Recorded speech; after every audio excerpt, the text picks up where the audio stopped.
Y déjenme checar en la parte que íbamos.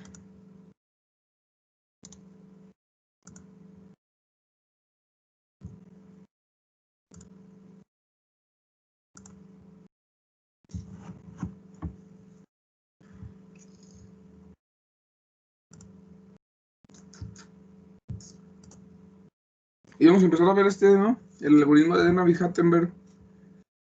Más que quiero ver otro ejemplo antes de llegar a este para que se entienda bien, porque el único ejemplo que vimos ahorita fue un robot de 2 grados de libertad. Entonces quiero ver otro robot Inges para que quede bien claro antes de empezar con Navier-Steenberg, porque se les va a hacer confuso. Estuve preparando, les iba a dar directo el que traigo de 6 grados de libertad, pero me puse a sacar mejor otro de 4 grados, para que le entiendan primero a ese y luego ya al de 6. Entonces nos vamos a tardar un poquito más en este tema, pero quiero que le entiendan bien. Déjenme checar aquí cuál les voy a poner.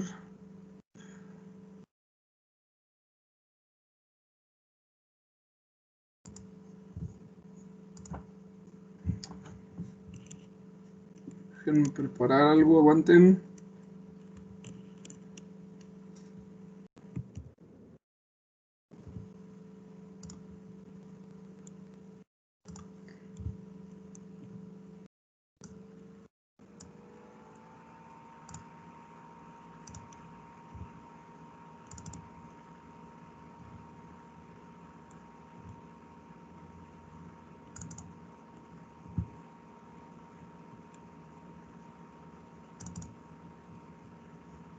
Profe, ¿Qué onda? el primer ejercicio de la tarea nomás es como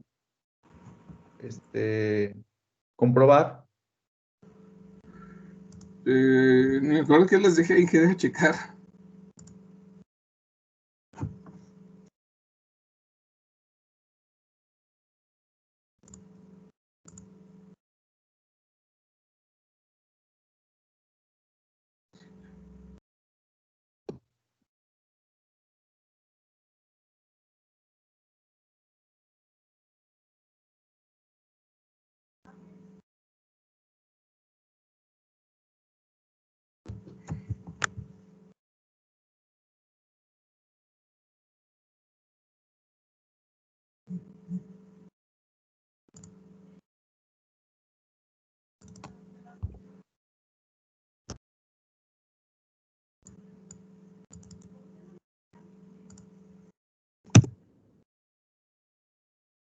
Esa es la tarea, Inge.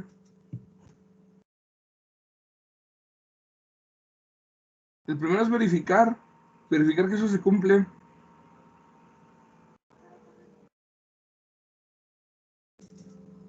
Y muchos son de cálculos, están rápidos. A lo mejor el más complejo es el primerito. Y los demás están fáciles, Inge. Y de hecho sí. Creo que no les dejé ninguna demostración.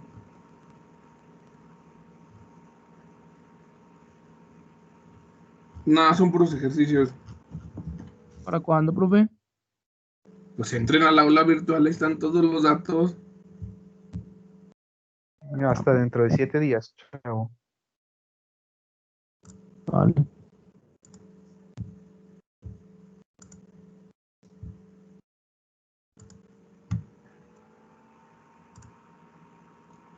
Ok, Inges, miren, vamos a hacer un ejercicio ahorita. De hecho, ya tengo en el pizarrón. Ahorita les voy a enseñar qué es lo que quiero analizar.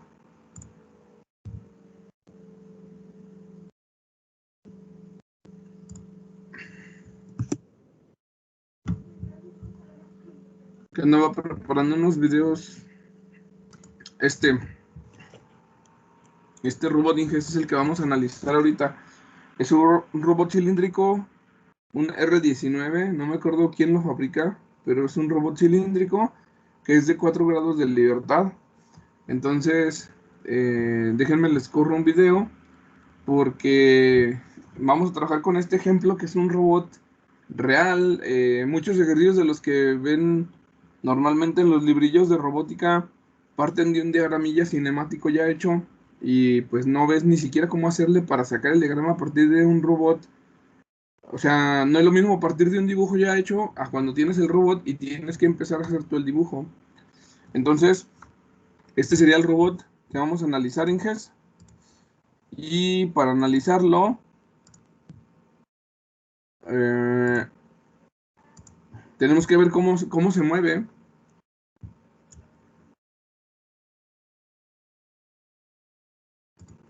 Tengo dos videos, a ver si alcanzan a detectar porque la resolución no sé cómo va a estar de piñata. Déjenme dejar de compartir pantalla, volverla a compartir para compartir el audio.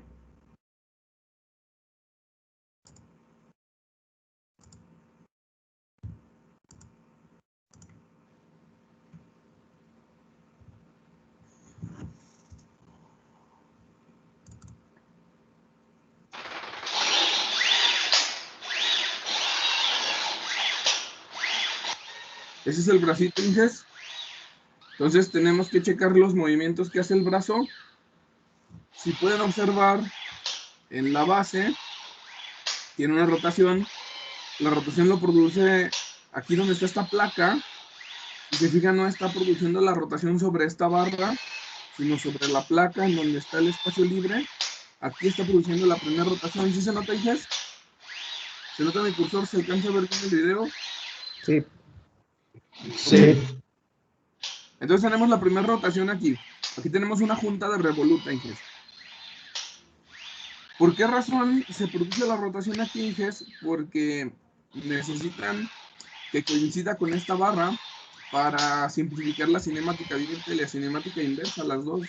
La directa no hay problema, tenga los desplazamientos que tenga, pero la inversa se complica mucho cuando el eje de giro no está dentro no coincide con el eje de rotación, cuando el efector final no se alinea, pues con el eje de rotación. Entonces, lo voy a regresar. Ese sería el primer movimiento. Y luego el siguiente movimiento que vemos aquí es un movimiento prismático. Tenemos un sistema piñón cremallera, el cual les ayuda a cargar este otro eslabón, pero entonces el segundo movimiento es un eje de traslación hacia arriba. Entonces tenemos que tomar en cuenta que ese es el siguiente movimiento.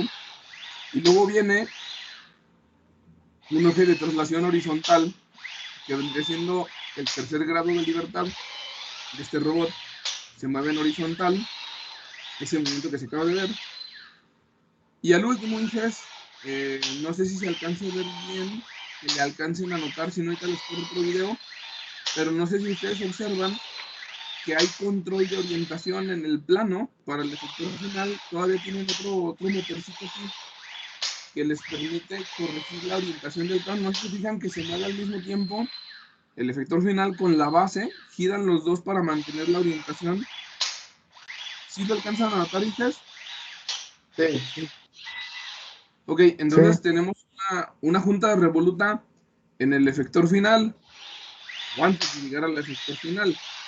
Entonces tenemos un robot pues, de 4 grados de libertad, Inges. Este tipo de robots donde trabajan en aplicaciones en un plano, lo normal es que traen una junta de revoluta al final para corregir la orientación de lo que están tomando en el plano. Si no tuvieran esta junta de revoluta al final, la orientación de los objetos se queda determinada con respecto a la primera rotación que es en la base y no puedes tener control de la orientación pues en lo que estás tomando. Entonces, este tipo de robots, los planares, son robots que al final de cuentas le tienes que poner una articulación que te permita controlar la orientación. Es por eso que es un robot de 4 grados de libertad. Su aplicación es trabajar en un plano. No son muy útiles para trabajar en todo el espacio. Para eso estaríamos hablando más bien del robot antropomórfico y pues estaríamos haciendo otro tipo de análisis en el cual ya no basta con una sola articulación para corregir la orientación de lo que quieres, porque en el espacio necesitas 3 articulaciones para corregir la orientación. Entonces allá estaríamos hablando de una muñeca esférica. Aquí esta es una muñeca planar. Eso es lo que trae este robot. Y lo primero que hacemos, Inges, una vez que analizamos los movimientos del robot, para poder sacar el diagrama cinemático, pues tenemos que tener ya en un dibujo determinados los ejes de rotación y traslación. En este caso, Inges, pues aquí ya los tengo detectados. La rotación se produce en la base, ya vimos que se produce en el centro de la placa. No se produce aquí sobre la barra, sobre el sistema piñón cremallera. No viene sobre la barra sólida, viene en el aire, pues. Ese eje imaginario que tenemos ahí de rotación.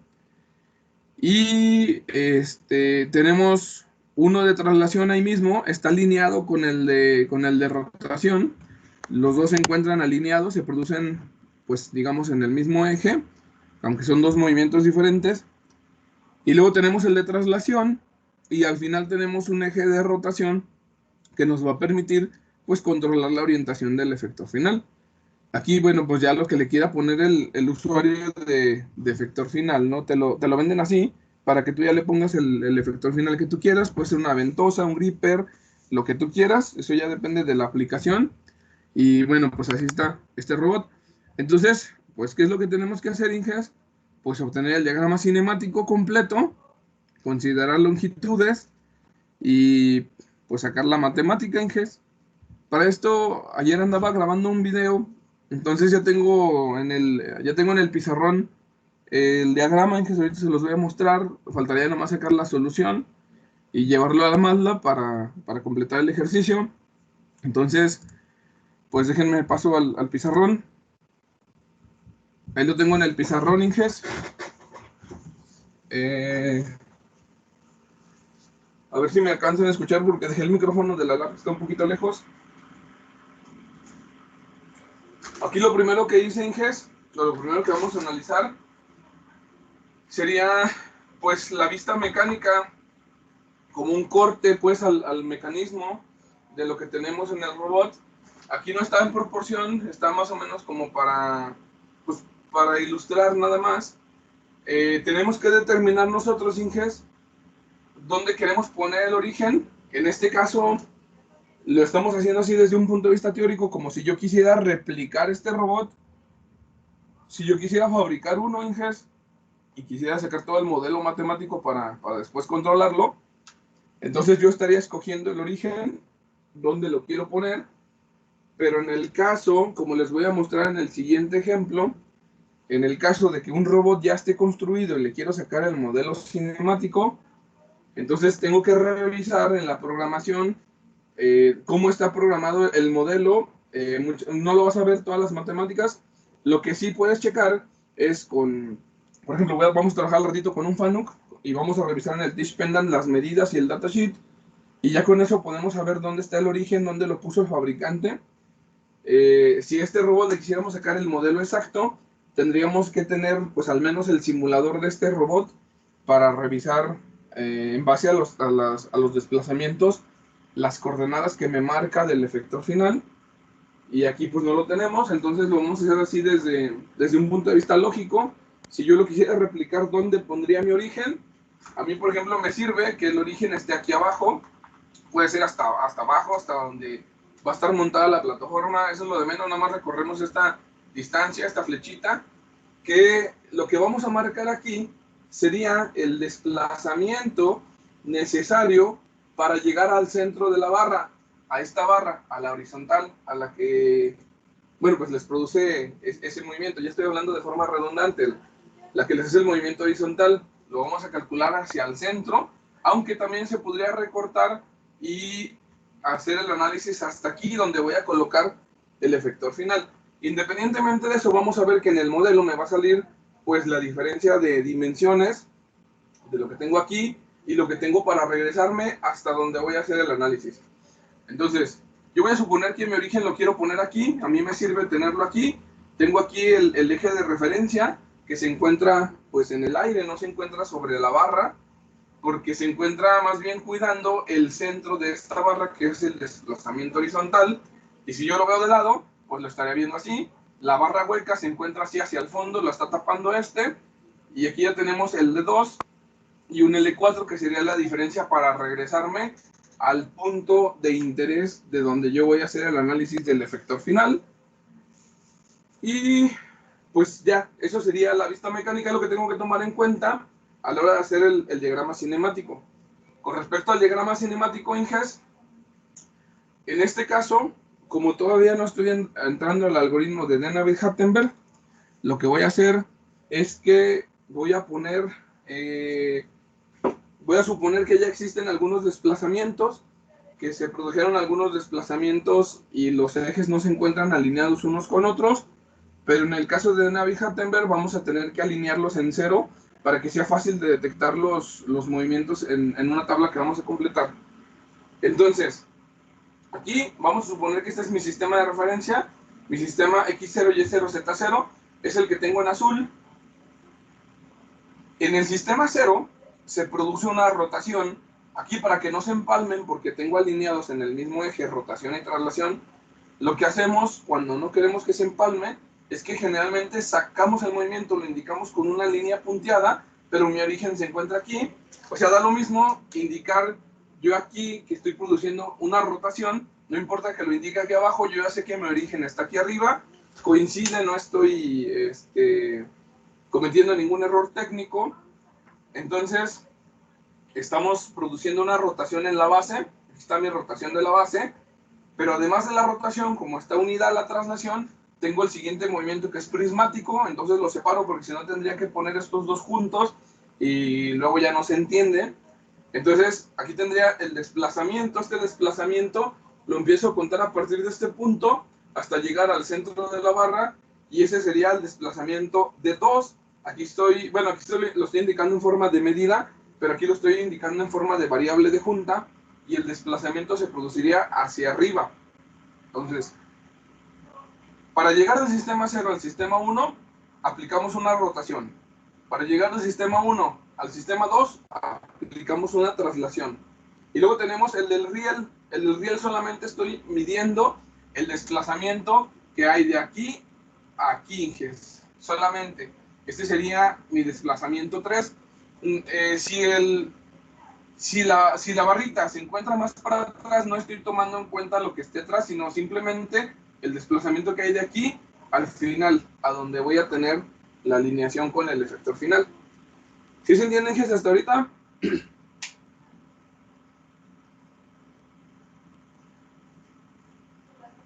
¿Sí se entienden, Ges, o no?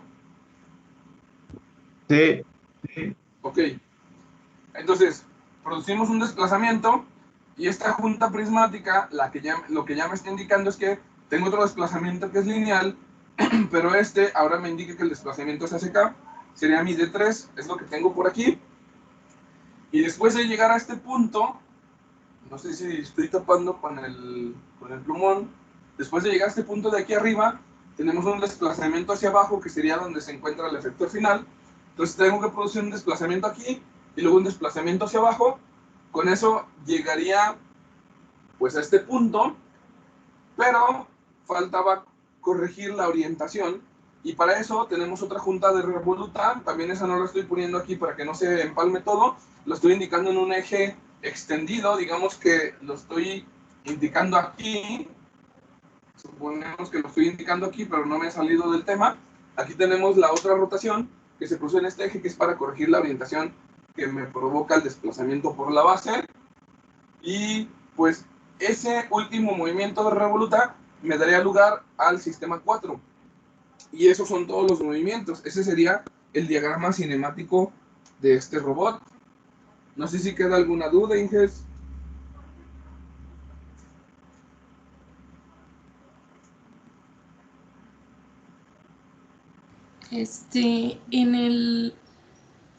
En el que marca como desplazamiento de 3, si es un desplazamiento como tal, que no solo sería una rotación, porque el bracito que se mueve pues ya tiene como tal la distancia, ¿no?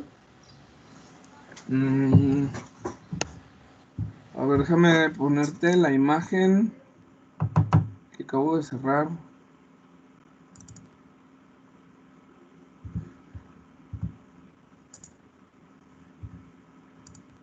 Mira, sería este desplazamiento, el D3, de aquí del centro hasta donde llegue el efector final.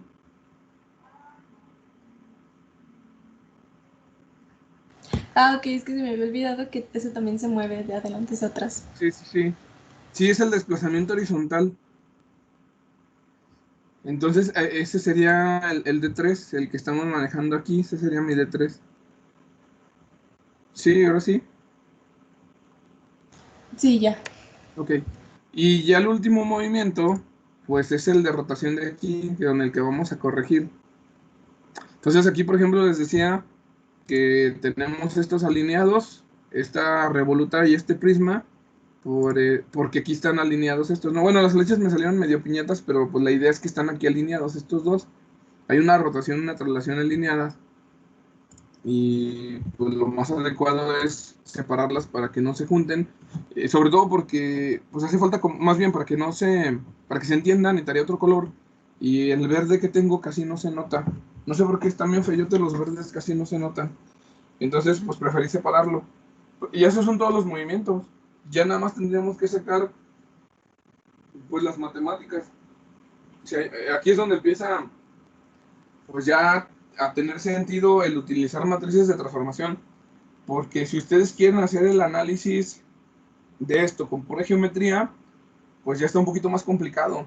No está tanto porque a final de cuentas tenemos un robot que trabaja en un plano, no está tan complicado, pero si no eres bueno para hacer los dibujos que te van a ayudar a sacar el modelo, ya valió queso. Porque depende mucho de los dibujos para que se noten pues las distancias que están involucradas. Y pues ya mejor no se lo dejamos a la suerte, pues si ya sabemos usar matrices de transformación, con puras matrices de transformación lo vamos a resolver.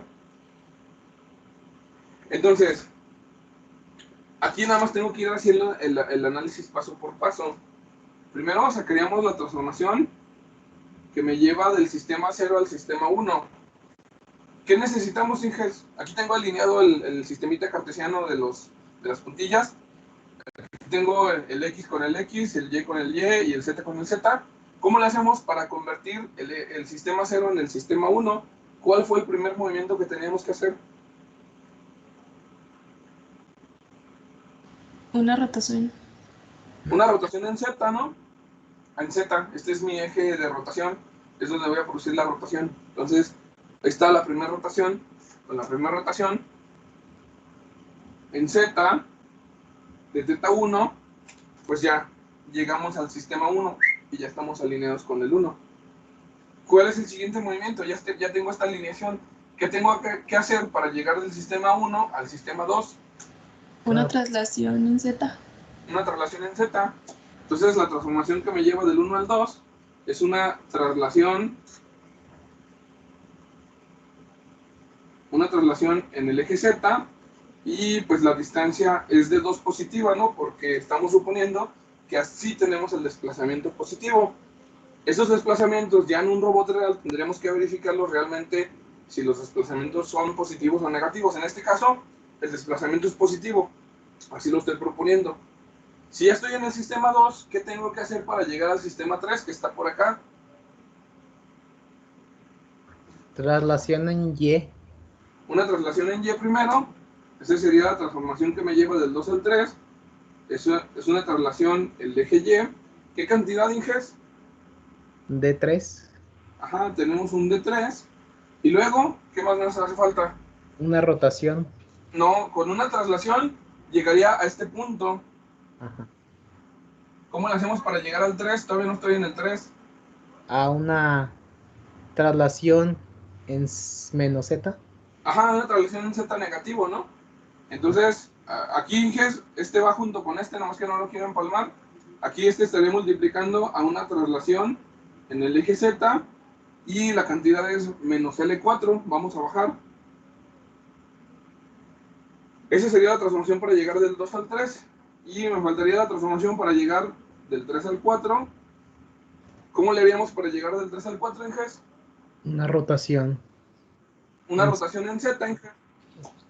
Entonces aquí aplicamos una rotación en el eje Z, y la cantidad es θ4.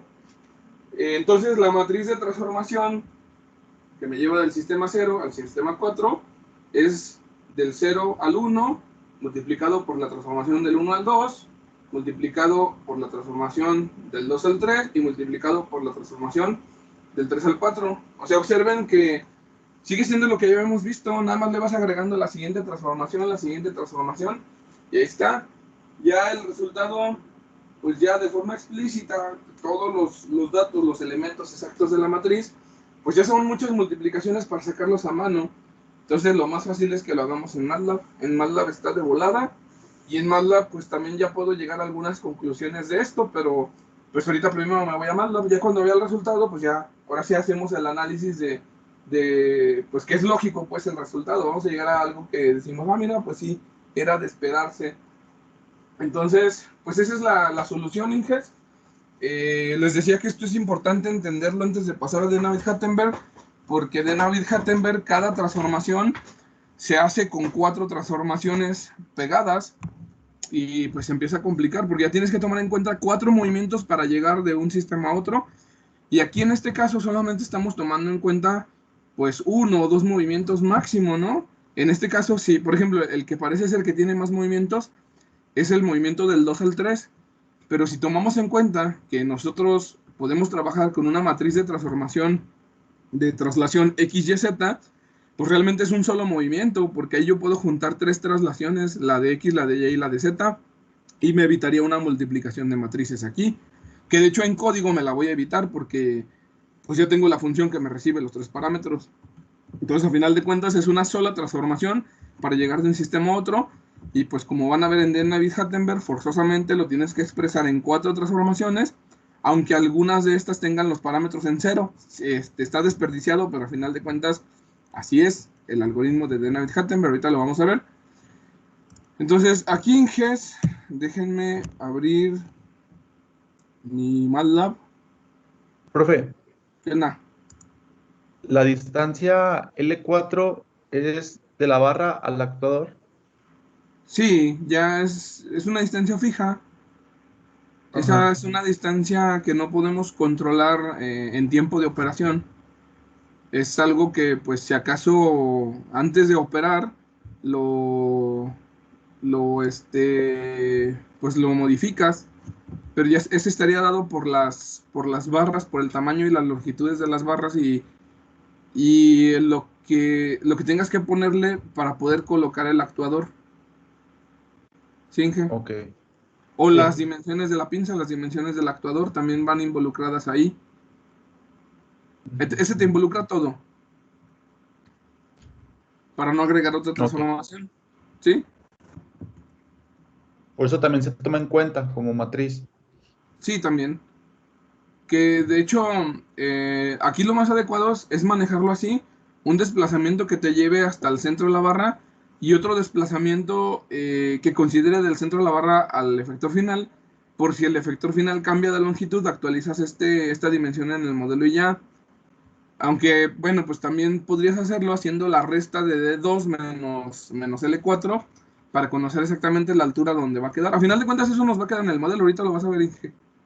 Pero Ok. sí, viene siendo la dimensión del actuador, bueno, de donde llegamos al efector final, pues. Ujú.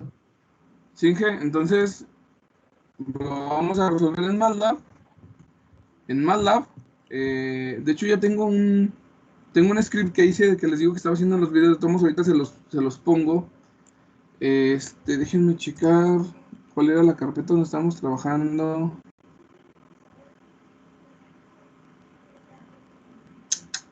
Ya me la perdí.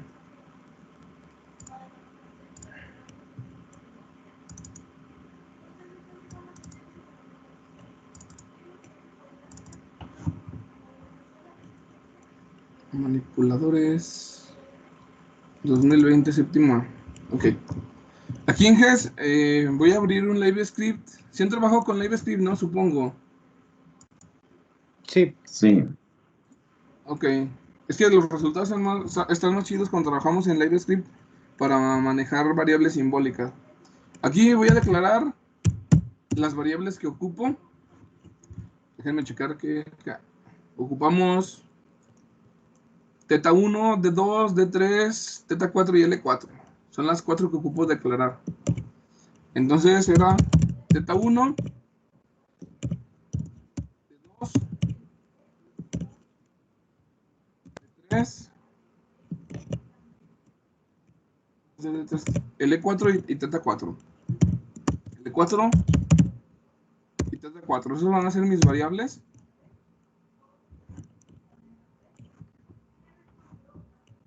Y lo que sigue son las transformaciones. Aquí tengo la transformación 0,1.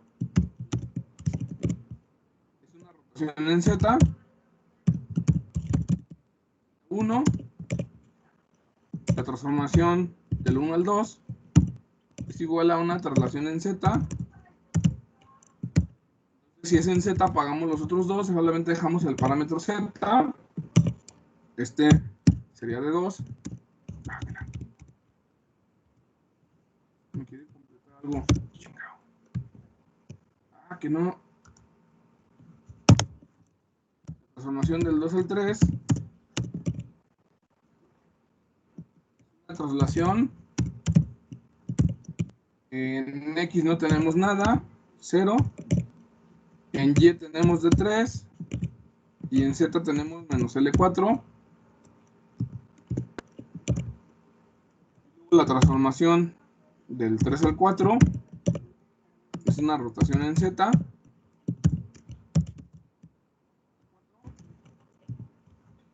Corremos ejes. Ahí, corriendo esto me da las transformaciones individuales. Aquí tendríamos todas, pues a final de cuentas la que me interesa es la transformación final. La transformación del 0 al 4 es igual transformación del 0 al 1 por la transformación del 1 al 2 por la transformación del 2 al 3 por la transformación del 3 al 4. Lo corremos. Está medio fallado Dinges, le faltó simplificarlo. Lo simplificamos, lo corremos. Y está, Dinges, es el resultado. Aquí la ventaja del EVScript es que si yo pongo bien los nombres de las variables, como que ya me entiende que estoy indicándole pues el símbolo, por ejemplo aquí teta, ya me lo reconoce como que es el símbolo teta y con subíndice 1. Pues es la ventaja del EVScript, porque ya queda, a diferencia de las clases pasadas que estuve haciendo todo en texto, porque no soy muy acostumbrado al EVScript, pues aquí sale más chido. Entonces aquí, creo que eres Carlos quien me preguntaba del actuador de las dimensiones, ¿sí, verdad? Sí. Sí. Mira, si observas aquí nos queda la diferencia en altura. Para la traslación en Z es la diferencia de D2 y de L4, que si nosotros lo tomáramos en cuenta desde el inicio, evitamos la segunda traslación, la de L4, pero nosotros ya tendríamos que saber que la dimensión D2 que yo le ponga ya es el resultado de la diferencia de llegar al centro y de quitarle la altura del actuador. A final de cuentas, si yo la pongo en el modelo, yo ya tengo forma de controlar en el modelo de forma independiente este L4, y aquí puede ser lo que yo quiera, bueno, pues las dimensiones físicas que yo tenga. Eso es con respecto a Z. Con respecto a X y a Y, pues tendríamos que hacer un análisis desde una vista superior para darnos cuenta que efectivamente este es el vector de desplazamiento que nos lleva al efector final, y pues ahorita ya evitamos hacer ese análisis geométrico con matrices de transformación. Y esta otra parte, que viene siendo la submatriz de rotación, aquí en GES, yo la neta la única que me aprendo es la rotación en Z, las otras dos nunca me acuerdo, pero esta sí estoy seguro que esto es una rotación en Z, la de coseno, menos seno, seno, coseno. Y aquí tenemos el resultado de pues algo que ya se veía venir de aquí. Si estoy produciendo una rotación en Z y otra rotación en Z y no hay otro tipo de rotaciones, obviamente la rotación final, la rotación acumulada, pues es la rotación de sumar los dos ángulos de rotación. Y eso es lo que nos está dando aquí. O sea, la rotación acumulada viene siendo pues como si yo tuviera una sola rotación de teta 1 más teta 4. Es por esto que como tengo este parámetro independiente teta 4 de teta 1, pues me permite controlar la orientación. Por ejemplo, ¿qué pasaría si quisiera hacer que el efector final estuviera paralelo al origen? Pues si yo quiero que el efector final esté paralelo al origen, simplemente hago que teta 4 sea igual a menos teta 1. Eso me daría pues un ángulo de 0. Y ya quedamos que con ángulos de 0, pues esto me da la identidad. La identidad significa que no hay cambios en la rotación. Y pues ya, Inges, o sea, eso es este sería el modelito. No sé si queda claro. Aquí tengo un script que no voy a poner a pasarles ahorita el código para dibujarlo porque nos tardaremos un chorro. Quiero entrar quiero entrar al de Naviz-Hattenberg hoy mismo. Ahorita se los muestro de todas formas funcionando.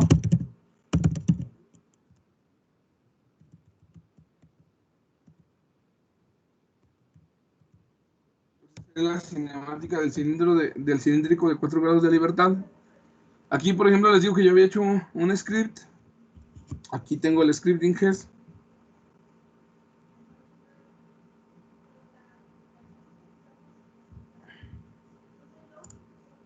Y pues aquí tengo el diagrama cinemático, Inges. Con este diagrama cinemático, yo aquí tengo un caso en el que, por ejemplo, le puedo poner el ángulo que yo quiera a la base. Vamos a suponer que yo le pongo un 50 a la base. El θ4 lo dejo en ceros. Ahí tengo ahí unos datos de desplazamiento. Si yo lo pongo así, Inges, el 3 está empalmado con el 4. Lo malo es que las letras no aumentan de tamaño, Inges. Pero aquí tengo empalmados el 3 y el 4. Se me hace que por lo pixeleado de la pantalla no se va a ver que los tengo ahí. Pero aquí tengo el 3 y el 4, Inges. Está alineado. Hay una rotación del 0 para llegar al 1. El 2 permanece con la misma orientación del 1 porque solamente hay un desplazamiento en Z. Aquí tenemos un desplazamiento del 2 al 3 de la distancia de 3. Aquí tenemos un desplazamiento de este punto para llegar al final de menos L4. Y al último sistema, bueno, más bien a la última rotación que puedo controlar, no le hice nada, la dejé en ceros, entonces está alineado el sistema 4, el sistema final con el sistema 3, pues eso provoca que no tenga la alineación con respecto al sistema 0, sino que tiene la alineación con respecto al sistema 1. Y esto, desde el punto de vista matemático, Inges, pues aquí está la matriz de rotación. Hay unos datos que tendría que hacerle, pues, ingeniería inversa para sacarle cuál fue el ángulo. En este caso lo conozco, aquí está. Pero si no, tendría que hacer cálculos para determinar cuál fue el ángulo de rotación a partir de estos 3 valores, de los 9 valores que tengo aquí de la matriz. Y bueno, el chiste es que ya tenemos aquí el resultado del desplazamiento. Por ejemplo, en Z quedamos que el desplazamiento es de 2 menos L4. En este caso tengo de 2 de 2.5, L4 de 0.5, entonces me queda un 2 de distancia. Bueno, la otra parte que quería ver era, pues si yo puedo controlar la orientación, y se supone que aquí para controlar la orientación y si lo quiero dejar exactamente con la misma orientación que el sistema 0, yo hago que θ4 sea igual a menos θ1, y eso me va a asegurar que se alineen otra vez. Entonces aquí, por ejemplo, le pongo menos 50. Menos 50 desde el punto de vista gráfico, Inges, me arregla la orientación. Si ustedes observan, el sistema 4 tiene la orientación del sistema 0. Para eso nos sirvió controlar ese último grado de libertad. Entonces, se supone que tenemos la misma alineación, y al tener la misma alineación, la submatriz de rotación del sistema 4 con respecto al 0, me debería de dar una matriz identidad. Y aquí está, en que es el resultado. Tenemos una matriz identidad en la submatriz de rotación, y este es el vector de desplazamiento, Inges. Ahí, Inges, pues ya tenemos todos los datos para analizarlo. A lo mejor sería más fácil poniendo pues los de 45 grados y eso, que son más fáciles, pero pues ya independientemente de eso, los números no mienten, Inges, el modelo no miente. Esas serían las coordenadas del efector final, y esto sería pues lo que me indica la orientación que tiene el efector final, Inges. Entonces, se supone que la cinemática directa se puede simplificar para que en lugar de expresarlo con una matriz, lo expreses con parámetros independientes. Y aquí estaríamos sacando el X, el Y, el Z, y de esta submatriz de rotación sacaríamos cuál es el ángulo de rotación, el que queremos especificar, que como está con respecto al plano, pues está bien fácil de especificar cuál es el ángulo de rotación. El ángulo de rotación θ, que se mide en Z, es θ1 más θ4, porque sale una matriz de rotación en Z. No sé si están de acuerdo conmigo, que sería el único parámetro de rotación que yo tengo que especificar teta es igual a teta 1 más teta 4. ¿Sí, Inges, o no? No. ¿Cuántos parámetros de rotación podemos tener independientes en este caso, Inge? Cuando tenemos un robot de 6 grados de libertad, tenemos un X, un Y y un Z. Pero de la submatriz de rotación, que es de 3×3, ya vimos, hay un tema que se llamaba parametrización de la rotación, en la cual nosotros podíamos especificar un eje y un ángulo. Podíamos especificar 3 parámetros, los de yaw, pitch, roll. Esa era otra forma de especificar la rotación. Y creo que fueron los únicos 2 métodos que les di para especificar la rotación. Entonces, aquí será necesario especificar 3 parámetros de rotación, Inge.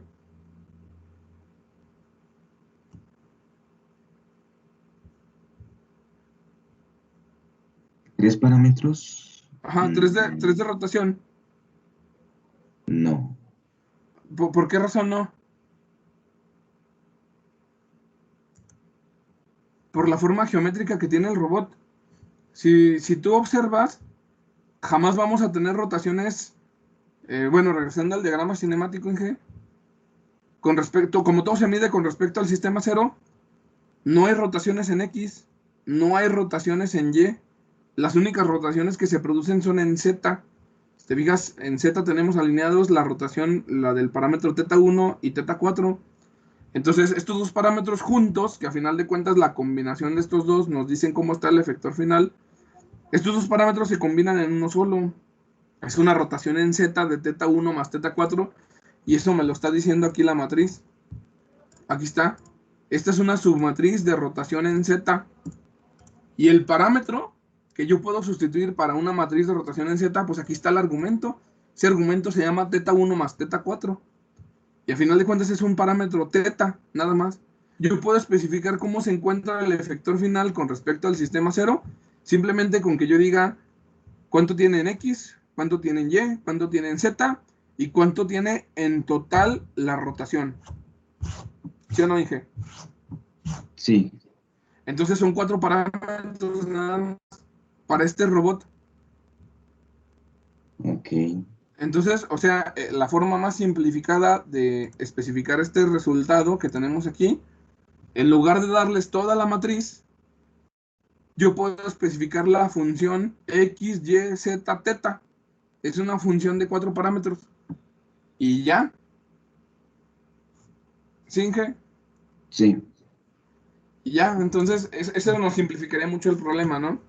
Yo, por lo general, me quedo hasta aquí. Cuando lo hago con álgebra, yo saco todos los parámetros de la matriz de rotación, de traslación, toda la matriz de transformación homogénea. Y la parte de poner de forma explícita los valores de rotación y todo eso, pues ya más bien se lo dejo al código de programación para que lo haga a partir de números, porque programar todo esto con una formulota sale bien grandotota. Van a ver en el robot de 6 grados de libertad. Si quisiera recuperar los 3 parámetros de rotación de forma algebraica, está bien pesado. Lo más fácil es programar la ecuación que ya conocemos. Déjame regresar a los apuntes para que se acuerden. Manipuladores. Transformaciones.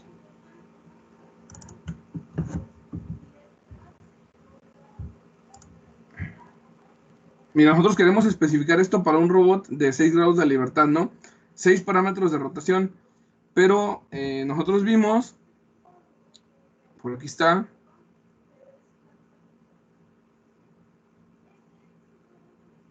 ahorita llego, Inges, déjenme.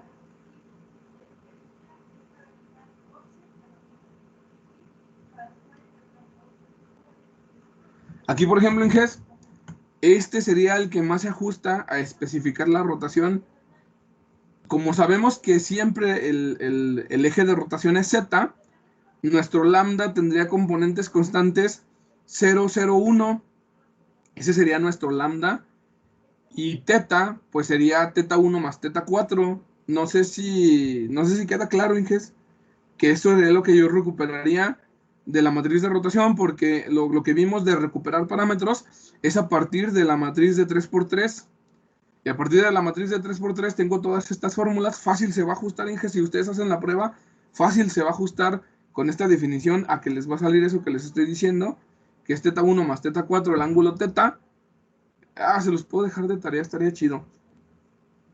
Entonces, aquí tenemos el ángulo de rotación, el eje θ es 0,01, el eje lambda es 0,01, y este sería la otra representación, Inges, en la que tenemos la rotación con respecto a X, a Y y a Z0. Entonces, si yo saco el análisis con las formulitas que encontramos en clase, que eran estas, Inges, las de sacar la rotangente 2, de no sé quién, con no sé quién y todo eso, aquí lo más seguro es que los parámetros 2 de estos 3 van a estar siempre en 0, porque la rotación se está produciendo solamente en Z0. O sea, nada más vamos a tener componente roll. El yaw y el pitch. El yaw y el pitch van a ser datos que siempre me van a quedar en 0. Pero aquí es más fácil que... Imagínense, yo aquí nada más estoy poniendo las fórmulas como R32, R33. Si yo quisiera poner esto de forma explícita, ese R32 y ese R33 tendría que venir a buscarlas aquí de la matriz y poner las fórmulas con senos y cosenos y todo eso. Entonces les digo que se empieza a poner muy complicado el álgebra y es más fácil dejarlo así, de esta forma, suponiendo que a final de cuentas, cuando yo ya esté trabajando con un robot real, esto que tengo aquí, lo que acabo de sacar en MATLAB, son datos numéricos, Inges, a final de cuentas. Y pues ya de ahí puedo recuperar la rotación. No sé si queda claro, Inges, para continuar con el otro.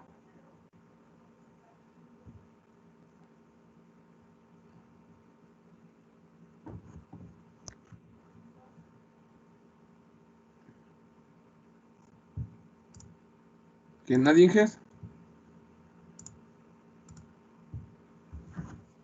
Sí, se queda claro. Ok. Entonces, bueno, este sería un robot que nosotros no contamos con el simulador y estamos sacando el modelo como con el propósito de reciclarlo, de hacer la ingeniería inversa y fabricar uno acá por nuestra cuenta. Ahorita me voy a ir a otro caso, Inges. Me voy a ir al caso de un robot SCARA para ver el algoritmo de Denavid-Hattenberg. El algoritmo de Denavid-Hattenberg, Inges. Déjense los muestro ahorita para que más o menos vean de qué se trata. Y ahorita ya pues perfeccionamos los datos, Inges. Ese es el algoritmo de Denavid-Hattenberg, Inges. Es un algoritmo en el que se supone que vamos a hacer estas transformaciones sistema por sistema para llegar del sistema i-1 al i. O sea, por ejemplo, para llegar del 0 al 1, del 1 al 2, del 2 al 3 y del 3 al 4, o de así hasta donde lleguemos hasta el sistema final. Aquí en GES, forzosamente, estas matrices de transformación llevan esta secuencia. No es una matriz individual, es una matriz que se forma por la multiplicación de 4 matrices con esta secuencia en específico. Una rotación en Z, una traslación en Z, una traslación en X y una rotación en X. Bueno, donde nos podemos ahorrar un poquito y convertirla a 3 matrices sería aquí, si yo utilizo la notación de la traslación X y Z para que no sean traslaciones individuales, y de todas formas me queda una rotación en Z, una traslación X y Z y una rotación en X. Lo más común, Inges, es manejar el de los 4 parámetros, el de las 4 rotaciones, perdón, las 4 transformaciones individuales, y así es como se las voy a manejar para que no se pierdan, para que se acuerden de qué se trata esto. Así lo voy a hacer. Y pues tenemos que ver el algoritmo. Todos estos parámetros representan algo. El θi, el di, el ai y el alfa i representan algo. Esto que representan A normalmente, Inges, pero no se da en todos los casos. Sí, en la mayoría. A es la longitud del eslabón. Normalmente es la longitud del eslabón. Alfa me representa el ángulo de torsión del eslabón. Generalmente, Inges, aunque hay excepciones. D me representa la distancia o desplazamiento. Estaríamos hablando de desplazamiento en una junta prismática o la distancia que vienen siendo los espesores de los actuadores. Normalmente se utiliza D para esto. Y teta me representa un ángulo que cuando estamos hablando de una variable de, perdón, cuando estamos hablando de una junta de revoluta, pues es el ángulo de rotación, es la variable de junta de esa articulación. Y cuando se trata de una junta prismática, ese ángulo es constante, nos sirve para alinear sistemas intermedios. Ahorita lo vamos a ver. Y lo normal, Inges, es que cada función, cada matriz de estas, de transformación del sistema iésimo menos 1 al sistema iésimo, solamente Inges puede tener una variable de junta, solamente una variable de junta, porque estamos hablando solamente de configuraciones juntas de revoluta y juntas prismáticas.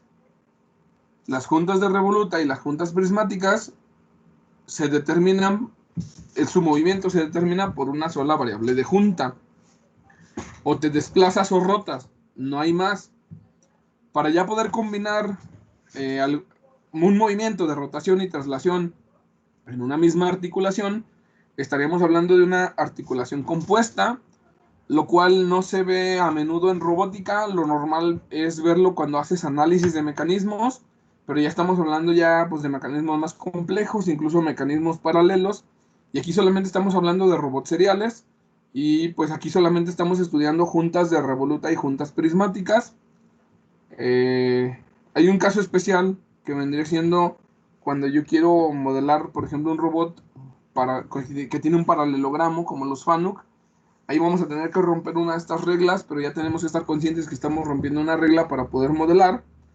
Y también tenemos que estar conscientes que, por ejemplo, los toolboxes que se diseñan para compatibilidad de Navier-Hattenberg no contemplan este tipo de articulaciones.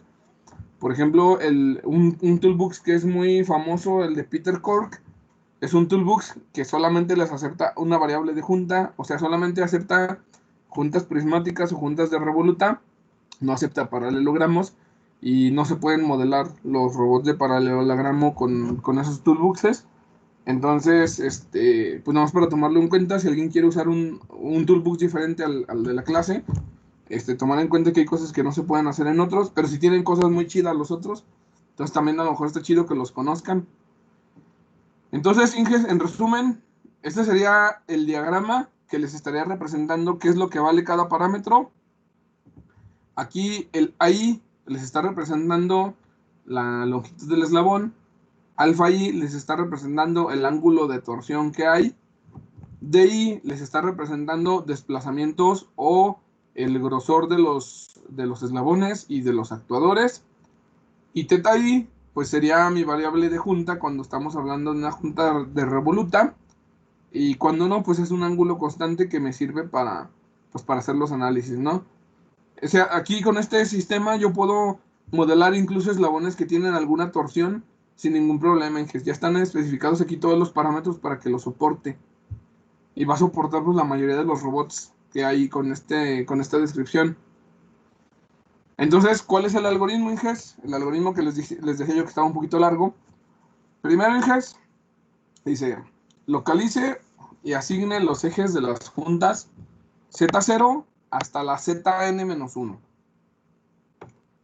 El eje ZI es el de revolución de la junta I+1, si esta es de revoluta, o es el eje de traslación de la junta I+1, si esta es prismática. O sea, los ejes Z están reservados para rotaciones y traslaciones exclusivamente, Inges. Ahí tenemos que empezar entonces a detectar primero cuáles son los movimientos del robot antes de proceder con toda la asignación de sistemas en el diagrama cinemático, Inges. Primero localizamos todos los ejes Z. Una vez que localizamos todos los ejes Z, vamos al paso 2.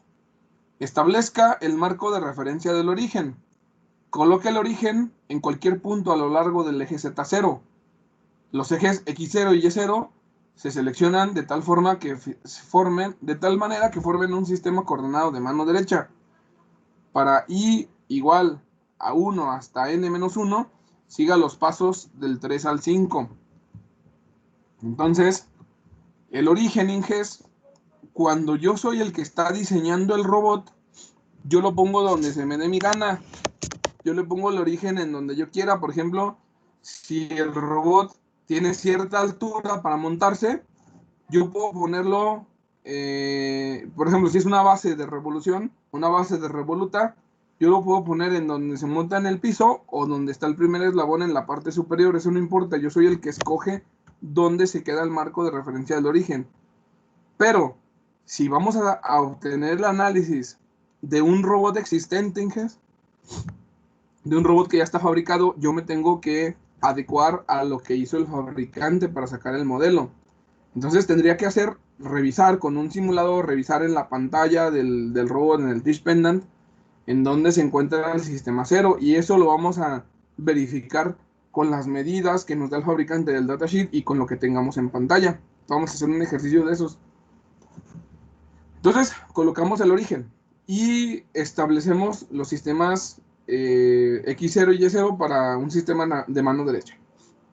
Entonces ahorita me voy a fregar y lo voy a hacer con algo que ya está hecho y lo tengo que saber determinar. Paso 3. Localice el origen del sistema coordenado iésimo, o sea, el X, Y, ZI, en el punto donde la normal común a ZI y ZI-1 intersecte a ZI. Bueno, ahorita llegamos a esa parte. Tenemos que empezar a ver las normales comunes. ¿Cómo sacamos una normal común entre dos ejes, Inges? ¿Qué significa normal común?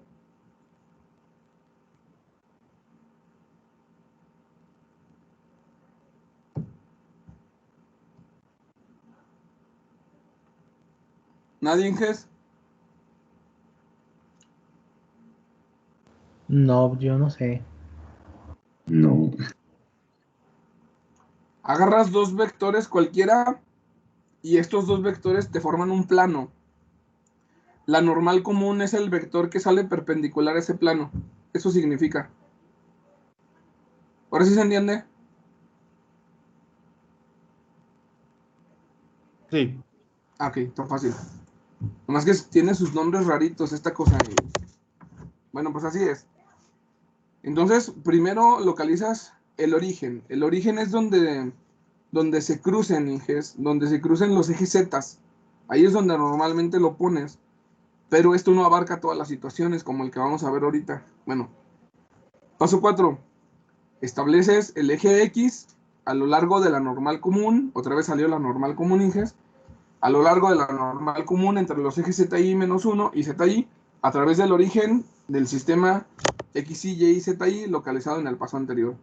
En el caso de que los ejes ZI-1 y ZI se intersecten, establezca XY en una dirección normal al plano formado por los ejes ZI-1 y ZI. Si se fijan, está bien confuso, hasta que no hagamos un ejercicio. Una vez que estableces todos los ejes X, que sería el paso 4, vamos a establecer los ejes Y, y para eso me sirven mucho las puntillitas para completar el sistema de la mano derecha.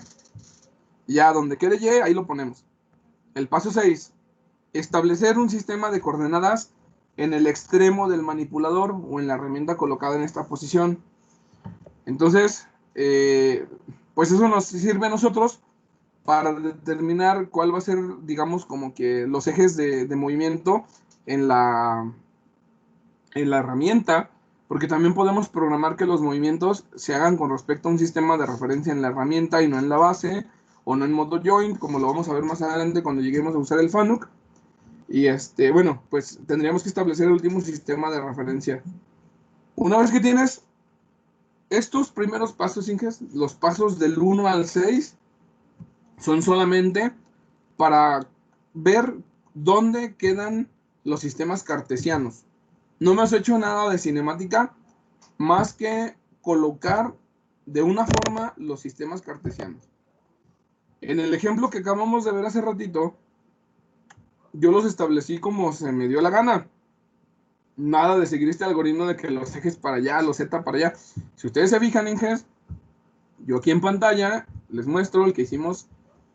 Yo no reservé los ejes Z para los desplazamientos. Si se fijan, por ejemplo, en el ejercicio anterior, coincidieron que, por ejemplo, los Z estaban alineados para que se hiciera la rotación y la traslación de los primeros dos movimientos en Z, pero en el siguiente, mi traslación fue en Y no hay bronca, de todas formas tengo mi modelo.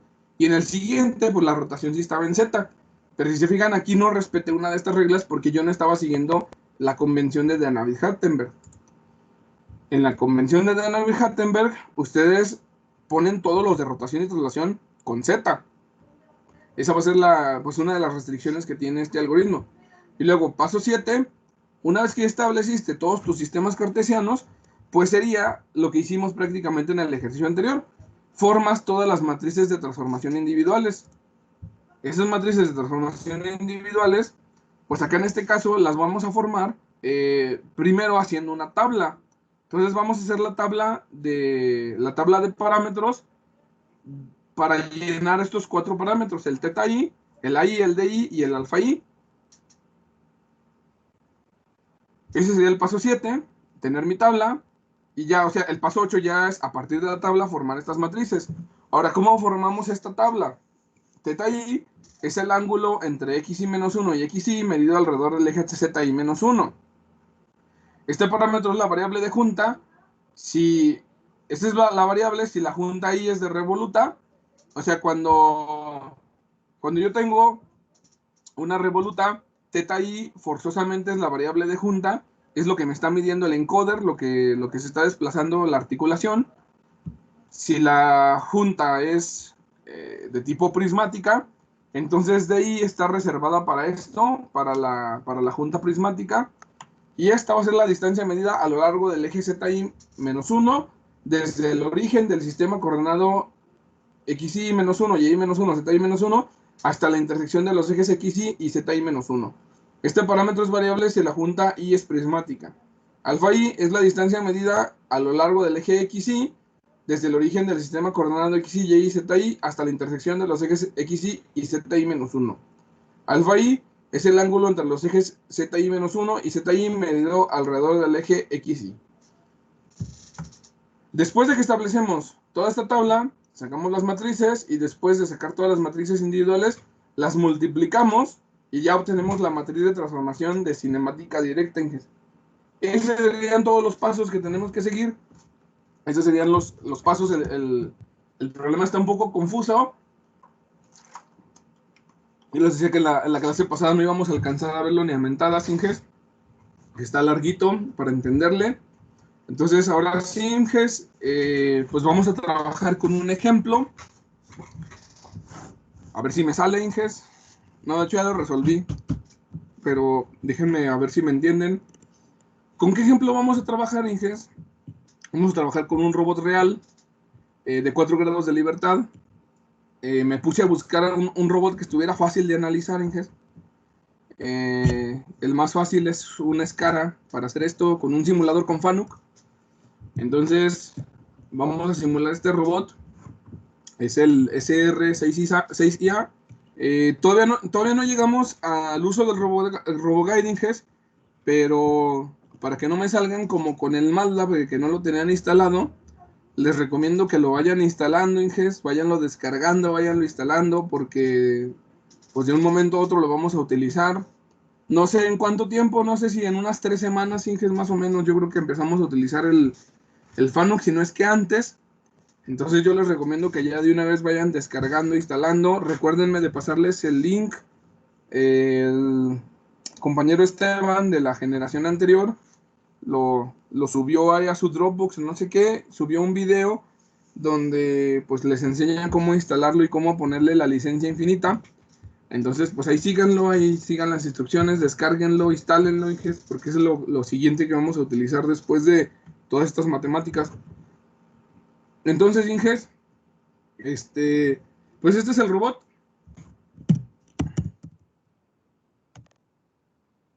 Voy a abrir el RoboGuide. Ya hice una celda para probarlo.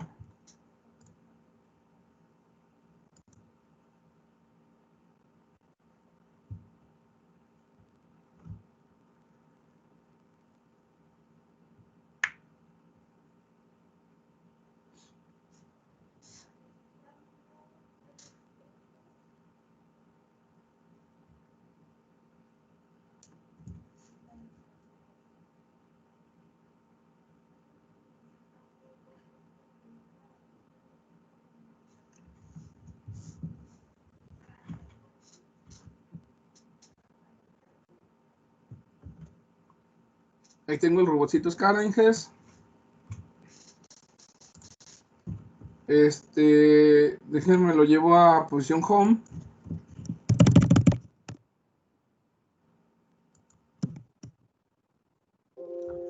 Ahí está en home el robot. Está en posición de casa. Ahí, Inges, para empezar, ya tengo un paso que me voy a ahorrar.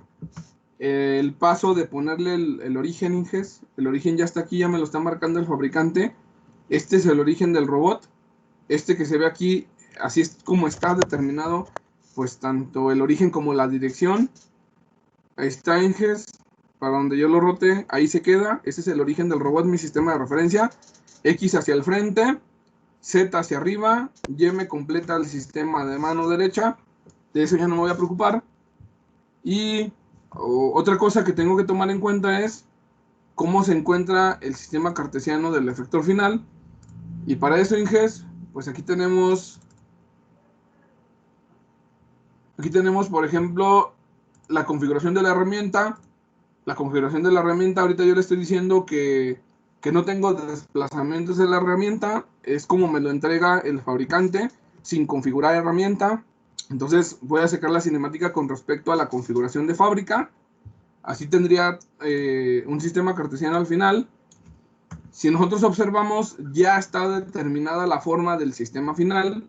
Entonces, con respecto a los pasos del algoritmo de Navier-Hattenberg, ya me estoy ahorrando el paso 2, que sería el de referencia del origen. Ya me estoy ahorrando el paso 6, que sería el de referencia en el extremo. Ya tengo 2 pasos que me ahorré con este simulador que ya me indica para dónde va tanto el X, el Y y el Z de la herramienta, y el X y el Y y el Z de referencia. Lo tenemos ahí. Lo que me falta es, por ejemplo, tomar en cuenta los desplazamientos o las rotaciones. En este caso, pues tendría que provocar desplazamientos positivos para detectar hacia dónde va la dirección. En este caso tenemos pues varios ejes de desplazamiento y rotación, contándolos todos juntos. Primero, Inges, pues tendría que revisar algunas medidas también. ¿Qué medidas, Inges? Ahorita, por ejemplo, que tengo todo en ceros. Ahorita que tengo todas las articulaciones en cero, aquí las tenemos, Inges, todas en cero. Está en posición home, posición de casa. Tendría que tomar en cuenta el datasheet de este robot para saber qué distancias están implicadas. Aquí lo tengo, Inges. Aquí tengo el flyer del robot. Entonces, aquí tengo el datasheet. Aquí están las distancias del robot, Inges, las involucradas. A partir del origen, de donde me está marcando me cuenta la primera longitud del primer eslabón con 350 milímetros. El segundo eslabón tiene 300 milímetros. Y esto entonces lo debería haber yo reflejado en las coordenadas en X, que es donde apunta hacia el frente.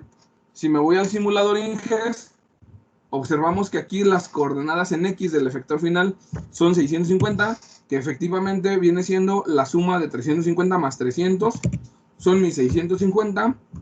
En Y tenemos 0. ¿Por qué razón, Inges? Porque todo está alineado hacia acá, hacia X, hacia Y no tengo desplazamientos. Si ustedes observan, no hay desplazamientos en Y. Entonces, en Y es lógico que me salga ceros. Eso es lo que tengo en Y. En Z tenemos 160 con respecto al 0. Tenemos un desplazamiento de 160 con respecto al 0. Esos 160 Inges son lo que se mide desde la base donde se monta el robot hasta cuando tenemos el efector final puesto en 0 o la tercera articulación puesta en 0. Esos son los 160 milímetros que aparecen por aquí. Y en cuanto a posicionamiento, pues eso me dice que tengo 160. Entonces tendríamos que empezar a mover las juntas una por una para determinar cuál es la dirección positiva.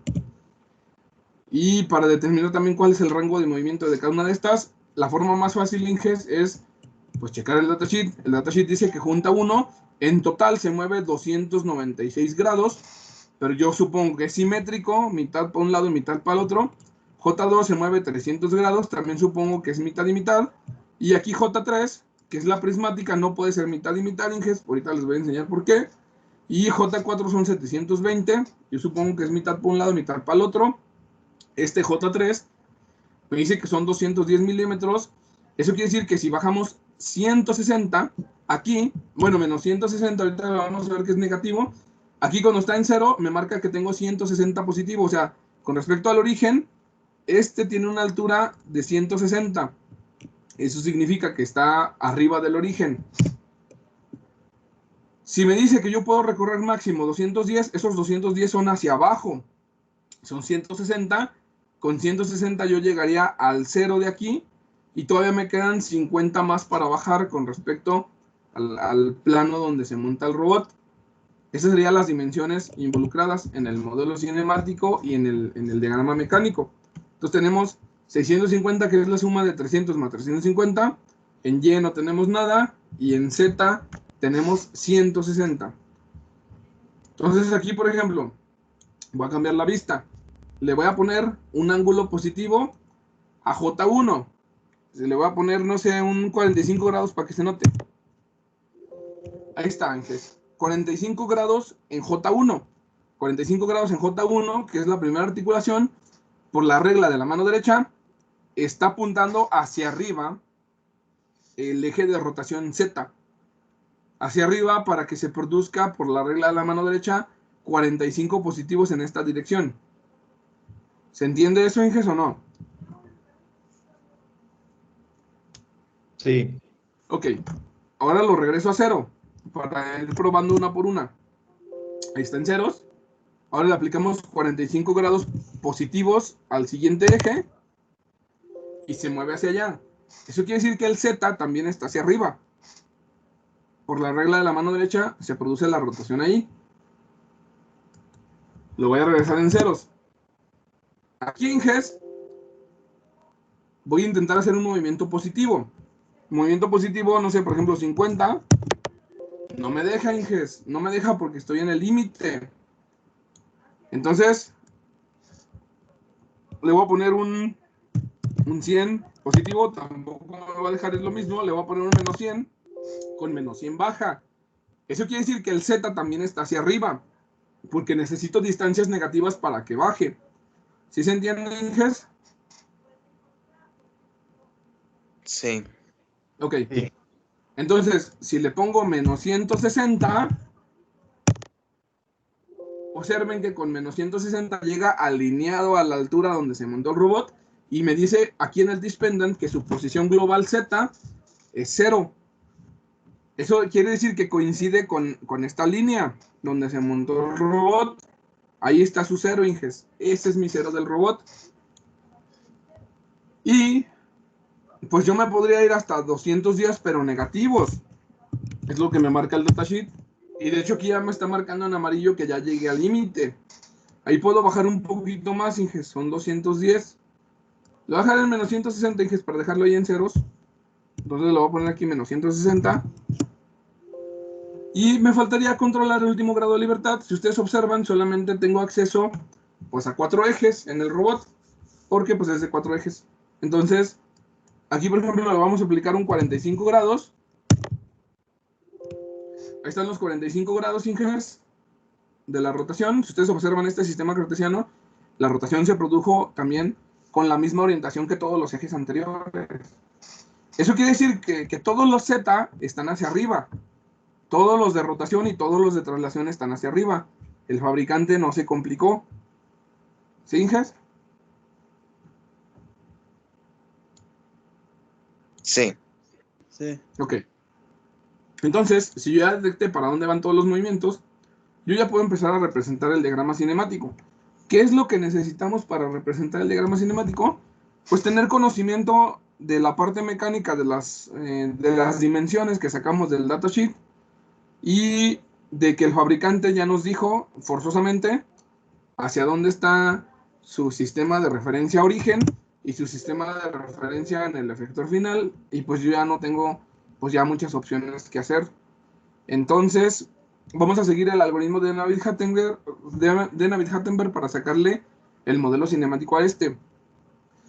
Lo que no he verificado es WPIR, pero eso lo voy a verificar hasta que tenga los datos numéricos, hasta que haya sacado la cinemática de forma numérica con este robot, Inges.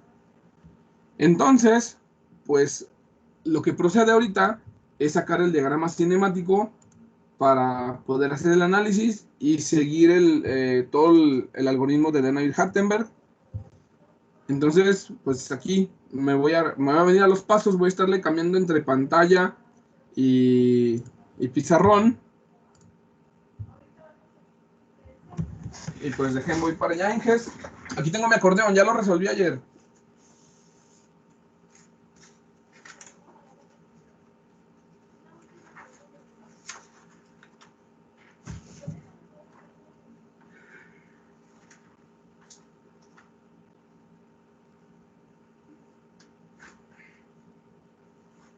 Voy a borrarles, Inges.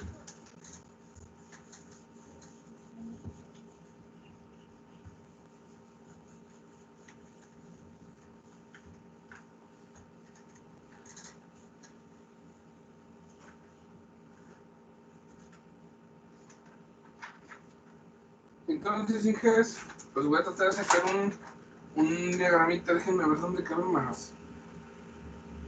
No, pues si no lo borro. A ver si no hace falta el espacio.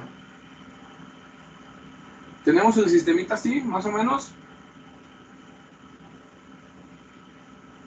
Tenemos ahí un eslabón. Tenemos otro eslabón aquí.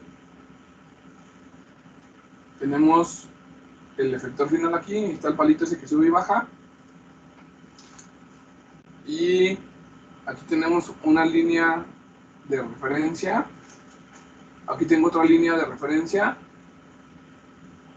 Estas son mis líneas de referencia. Aquí tenemos un eje de rotación. Aquí tenemos otro eje de rotación. Y latino. Y aquí tenemos un vectorcito. Entonces, aquí es necesario especificar pues, algunas dimensiones. No se ve muy pequeño, sí se ve un poco pequeño, ¿verdad? Pero es que necesito espacio para el diagrama cinemático. Miren, Inges. Aquí, de acuerdo a lo que vimos en el simulador, hacia aquí está X0, hacia aquí está Z0, aquí está mi origen, Inges, o sea, no lo tengo que buscar. Aquí tenemos una distancia de aquí a aquí de L1. Ese L1, Inges, son los 160 milímetros que me mostraba el datasheet. Aquí, Inges, se produce el primer eje de rotación, θ 1. Aquí tenemos, bueno, hacia afuera lo regué. Aquí tenemos θ 2. Aquí tenemos otro eje de desplazamiento, donde vamos a medir el D3. Y, Inges, voy a desplazar un poquito aquí el efector final. Vamos a suponer que estuviera más abajo, que hubiera llegado hasta acá, que se movió para poder poner el otro sistema cartesiano para que no involucre pues otros desplazamientos fantasmas. De acuerdo al sistema de referencia del RoboGuide, Inges, nos quedó el X final hacia acá y nos quedó el Z final hacia acá. Así es como aparece en RoboGuide.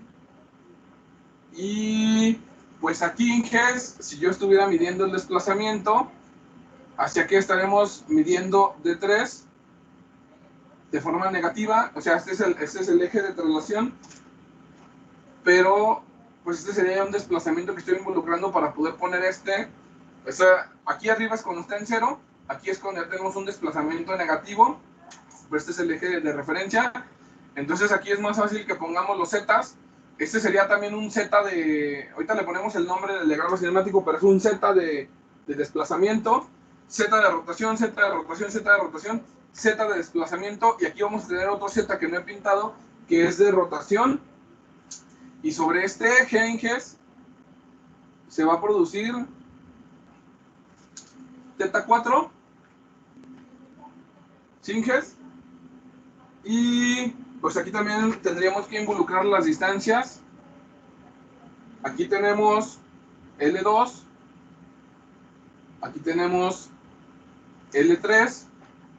Esas serán mis dimensiones que van a estar involucrados para sacar la cinemática de este robot. No sé si hay alguna duda, Inges, ahorita con esto, para empezar a sacar el diagrama cinemático.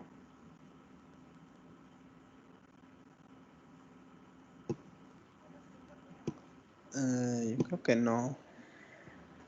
Ok, Inges. Entonces,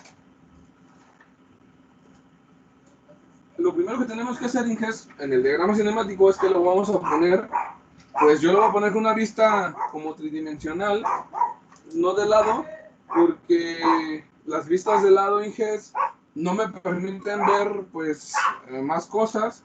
Aguanten, Inges. Cállate. Cállate. Son los del queso. No, pues mándales el queso.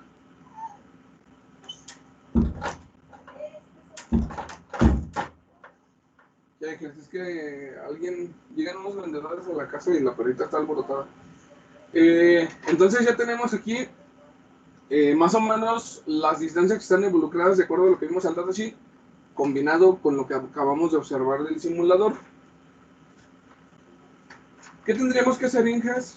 Pues primero, esto, el sistema 0 lo voy a dibujar por aquí, a lo mejor más para acá, porque si no, no va a caber.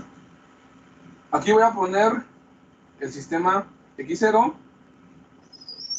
Z0, tenemos el sistema X0, Z0, y si nosotros observamos, Inges, para tener el X0 y el Z0, así como estoy poniendo, el Y0 tiene que ir hacia allá.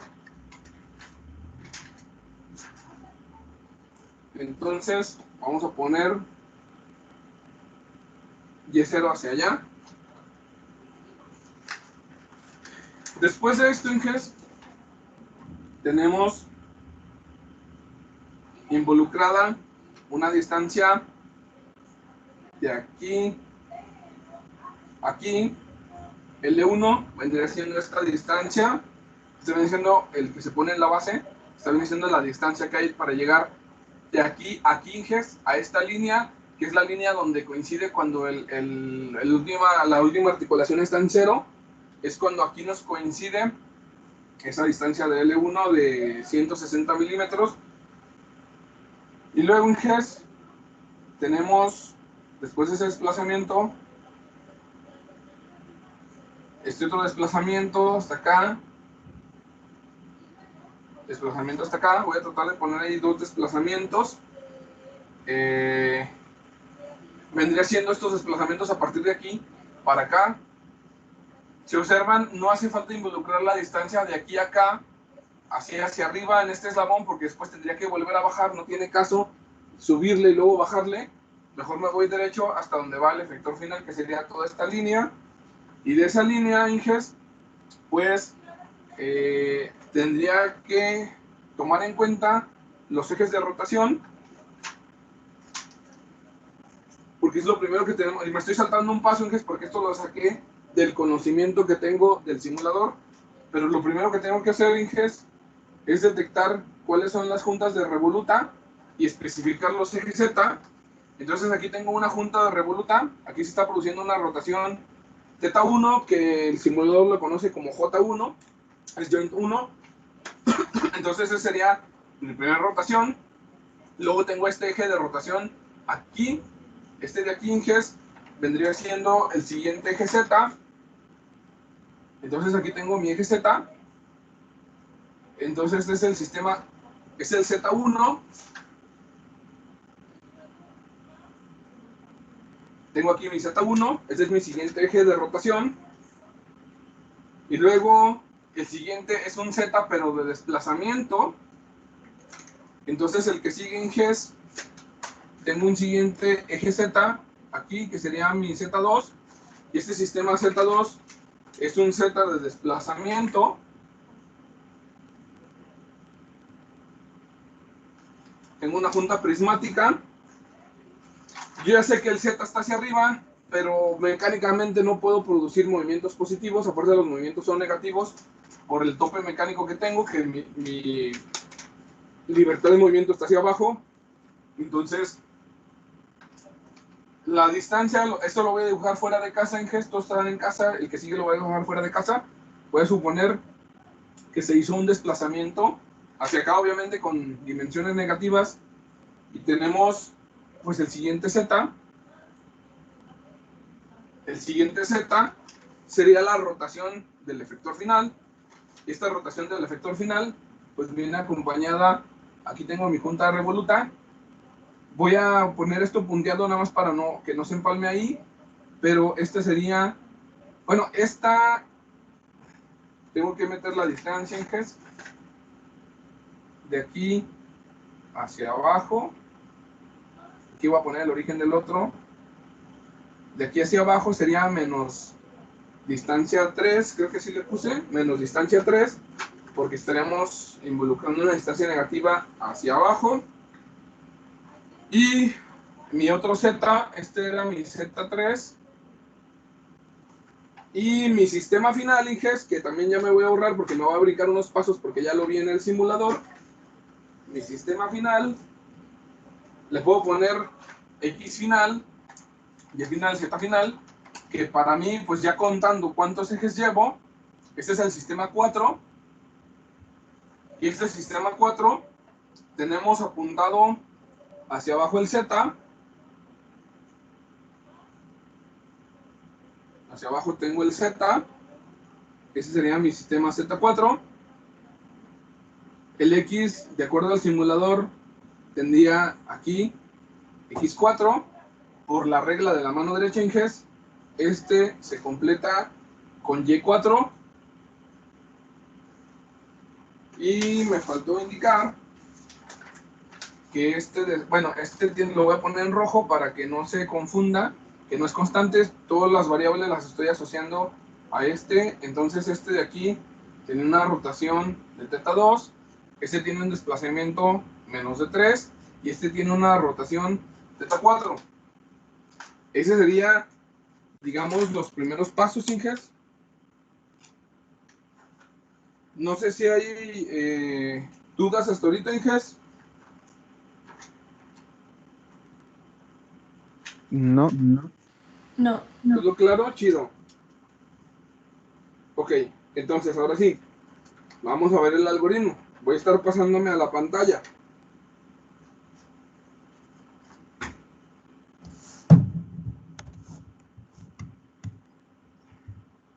Tenemos ahorita nada más lo que conocemos del simulador.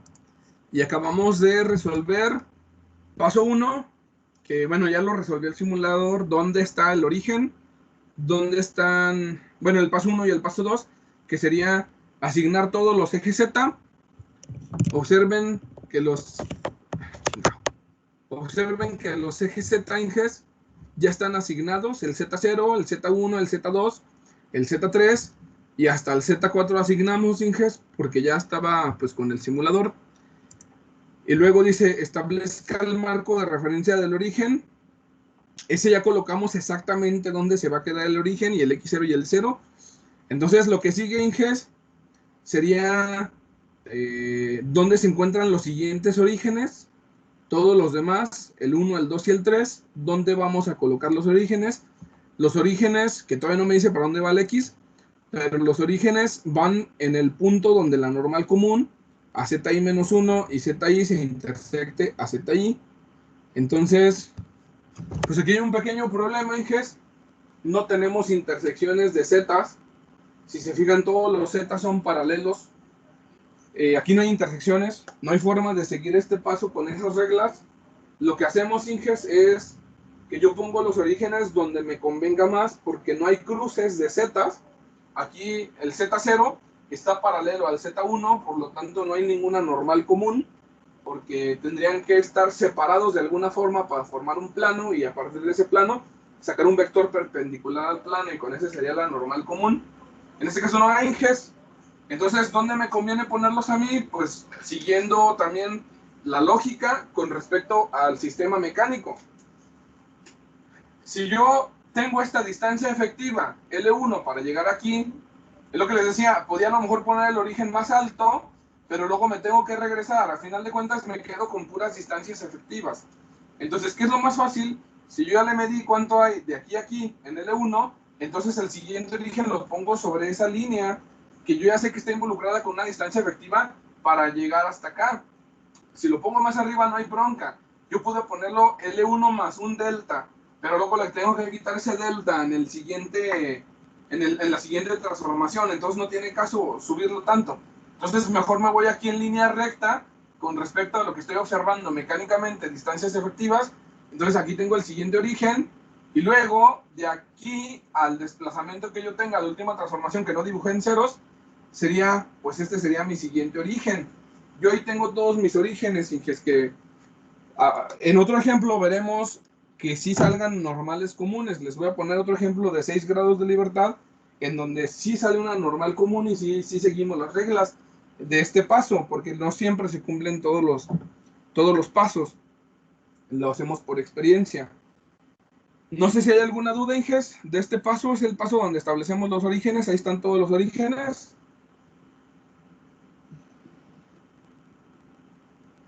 ¿Todo chido? No, todo chido. Creo Chido, que pues. sí. Entonces ya está, el de los orígenes. Y luego dice, establezca el x y a lo largo de la normal común. Ya valió que es otra vez, Inges, no tenemos normales comunes. Dice, establezca x y a lo largo de la normal común entre los ejes x y menos 1, perdón, z y menos 1 y z y. Ya ni le hago caso, Inges, ya ni le hago caso. No tenemos normales comunes. ¿Cómo le hago cuando no tengo normales comunes?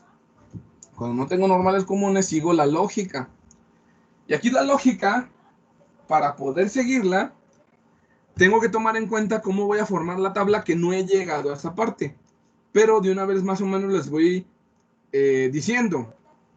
Es muy conveniente cuando yo estoy llenando todo este diagrama cinemático de Navier-Hartenberg, es muy conveniente recordar cuáles son las transformaciones básicas para llegar de un sistema a otro. Entonces, miren, las voy a poner ahorita en el pizarrón y ahorita vamos a ver cómo están involucradas para poder elegir esto. Voy a copiar links, ahorita se las dejo ya en pantalla para que la vayan checando ustedes, pero aquí una transformación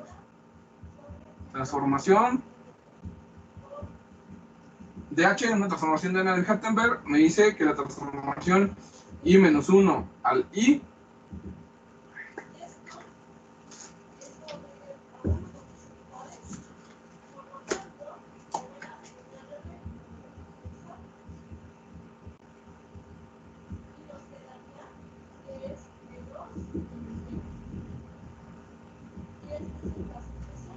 es una rotación en Z,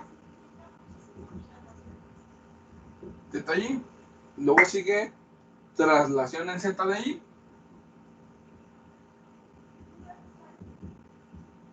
y luego sigue traslación en X a Y, y luego lleva una rotación en X, alfa Y. Son mis 4 transformaciones básicas. Entonces, ¿cómo están involucradas con el algoritmo? Pues en la forma siguiente, Inges.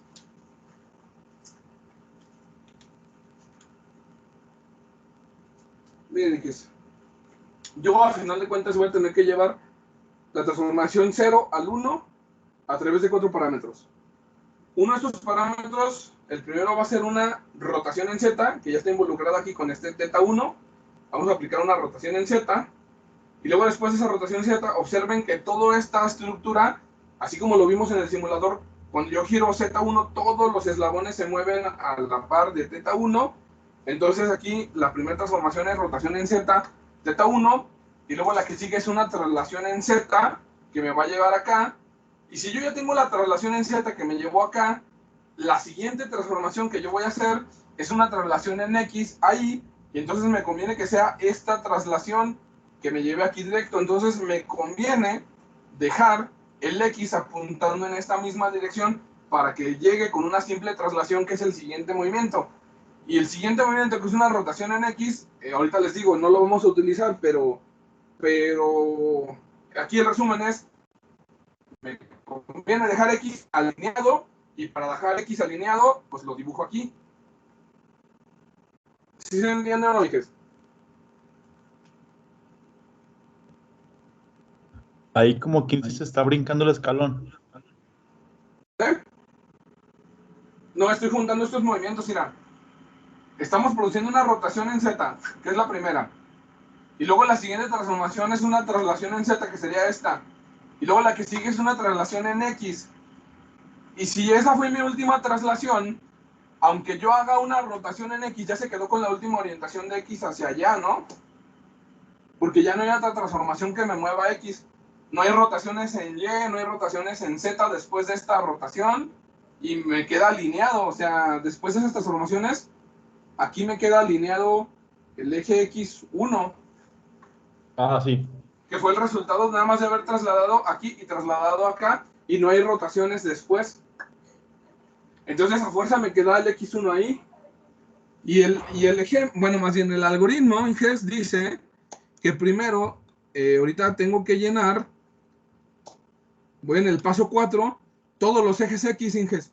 Primero tengo que terminar con todos los ejes X y luego los ejes Y.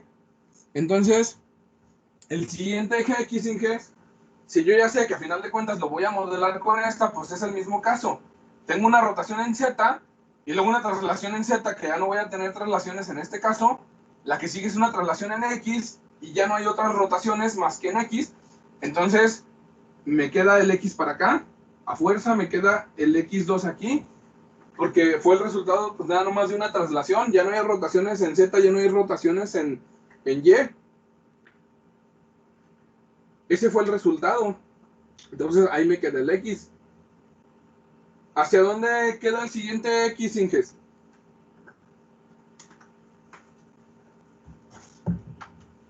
Va a ser un caso similar. Ahora ya no voy a rotar en Z aquí. Ahora vamos, esta rotación no se produce en Z, se produce una traslación. Es la traslación que viene aquí porque es la variable de junta. Vamos a provocar una traslación para llegar de aquí a aquí, que es el siguiente origen.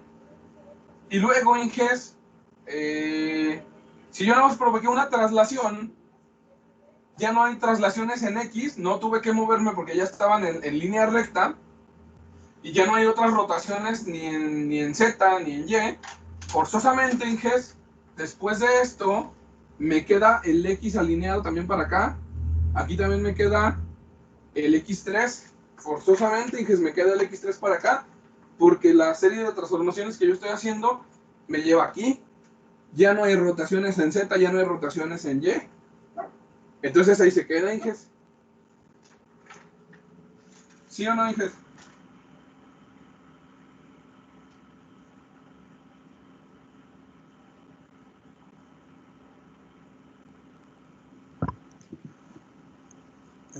Pues sí, ¿no? Pues más o menos, ¿verdad? Sí, quedó Ok. medio rara esa parte. Sí, no, está bien raro, hasta después de un tiempo le entiendes. Lo que sigue, Inges, que es el paso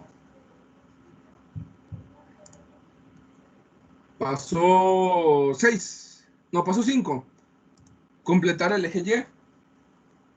El eje Y, Inges, pues para eso está este sistemita, para no hacerme batallar, no tengo que pensar, pues. Si yo tengo el eje X hacia allá y el eje Z hacia allá, este cuate me dice que el Y va hacia allá. Ahí está el Y. Mismo caso, ahí está el Y. En este caso, Z, X, el Y fuerza para allá. Ahí tenemos el Y3. Ya tenemos el Y.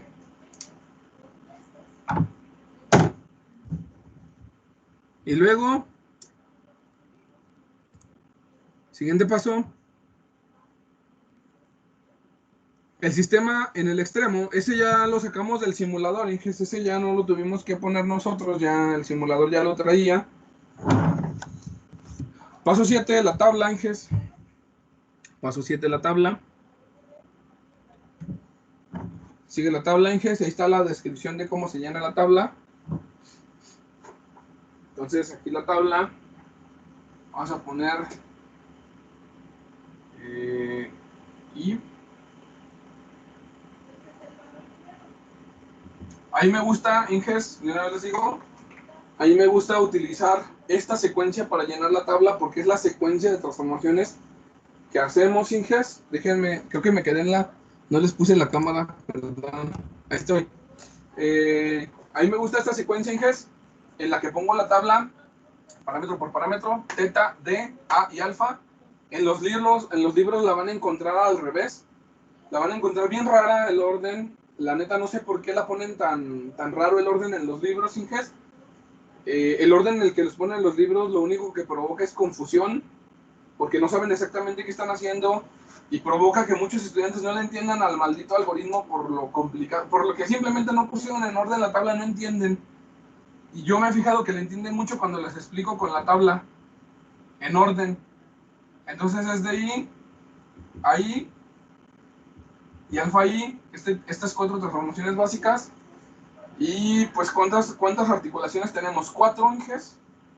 Entonces tenemos la 1, la 2, la 3, la 4.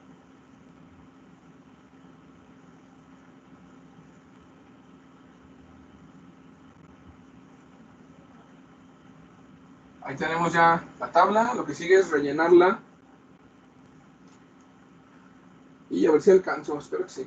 Y así, se perdió con que llenemos la tabla hoy. Y ya después terminamos lo que... Porque todavía falta para terminar este ejercicio. Entonces, ahí tenemos Inges este caso. Y pues ya lo que sigue nada más es rellenar. Miren, lo que les dice aquí dice, teta i es el ángulo entre x y menos 1 y x y medido alrededor de z i menos 1. Este parámetro es variable de junta si es de revoluta. De i es la distancia medida a la larga, bla, bla, bla. A ver, se los voy a decir como yo lo interpreto y como yo les enseño normalmente y lo entienden rápido. ¿Cuánto necesito girar en z tomando en cuenta que θ1 es variable Inges, tomando en cuenta que toda la estructura se va a mover junto con la rotación? ¿Cuál ángulo necesito poner yo para rotar en z para que x0 se alinee con el x1 considerando el movimiento? ¿Cuándo tenemos que girar en z0 para que x0 se alinee con x1? Cero. 0. Si ponemos 0, el robot no se mueve. Este se alinea con con el movimiento, ¿no?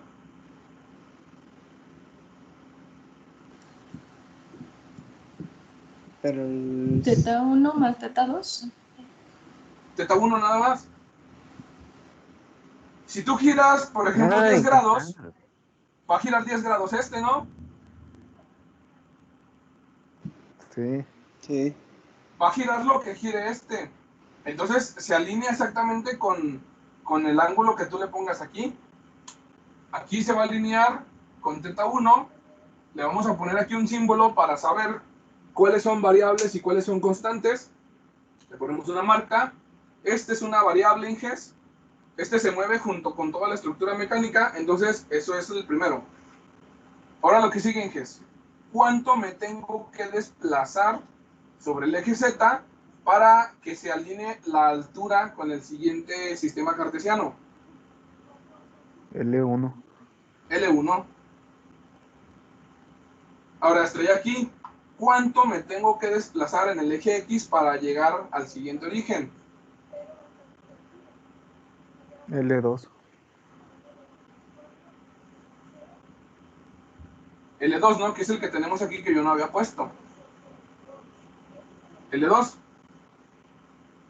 Y el último parámetro es, ¿cuánto tengo que rotar en el eje X para que Z0 se alinee con el Z1?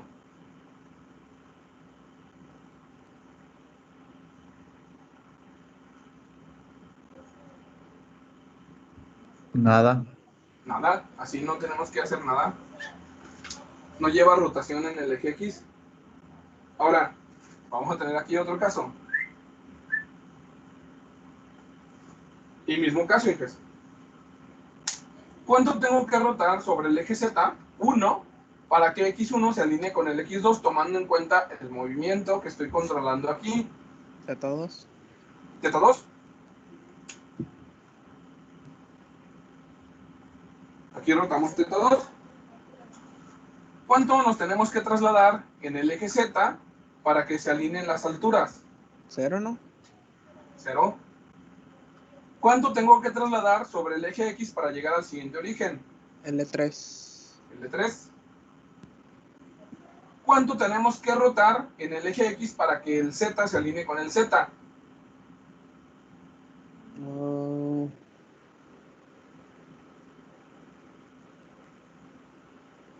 0. 0, ¿no? 0, ya están alineados. Ah, ok. Ahora sí, fíjense que ya acabo de llegar al sistema 2. Ahora quiero llegar al sistema 3. Para llegar al sistema 3, Inges, para llegar al sistema 3, ¿cuánto vamos a rotar en Z para que el X se alinee con el X? Tomen en cuenta que ahora tenemos una junta prismática.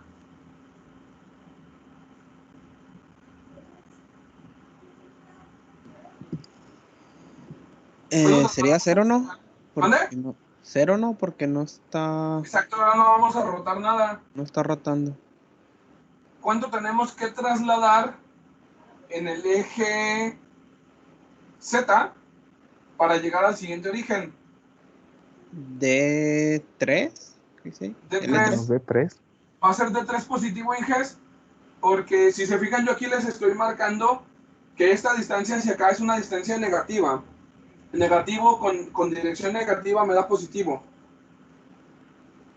Si ustedes se acuerdan, yo no podía ponerle desplazamientos positivos hacia acá porque tenía el tope, pero sí le ponía poner desplazamientos negativos, por eso lo dibujé negativo, ¿no?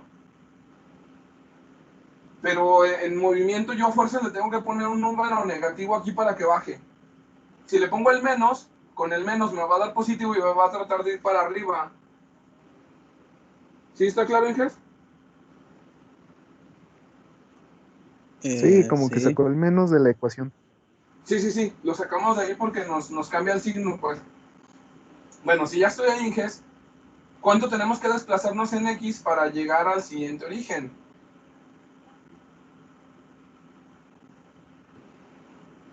0. 0. Ya estamos ahí. Chido.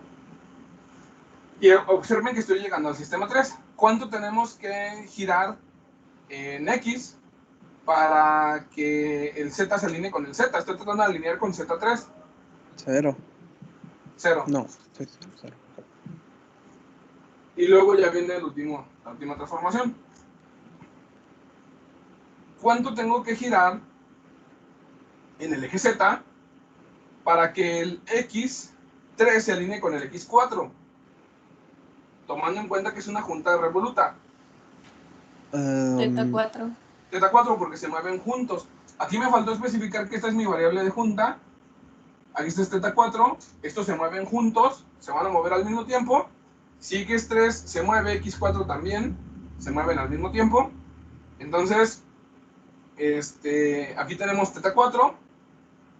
Bueno, no se mueven al mismo tiempo, más bien lo que yo mueva en teta 4 me va a quedar alineado ya con el X4, que es lo importante. ¿Cuánto tenemos que desplazar sobre Z para llegar al origen, Inges? 0. 0, ya estamos ahí. ¿Cuánto tengo que desplazar en X para llegar al siguiente origen?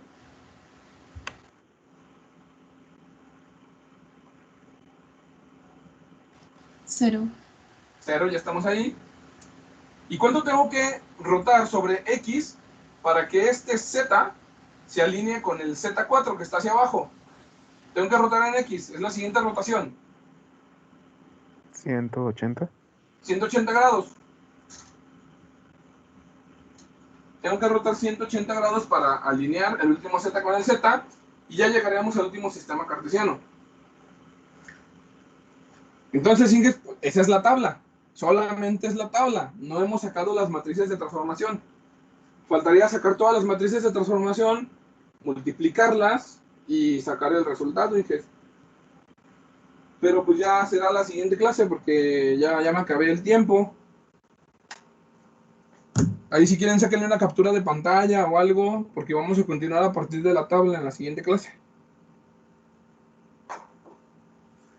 No sé si hay dudas, Inges.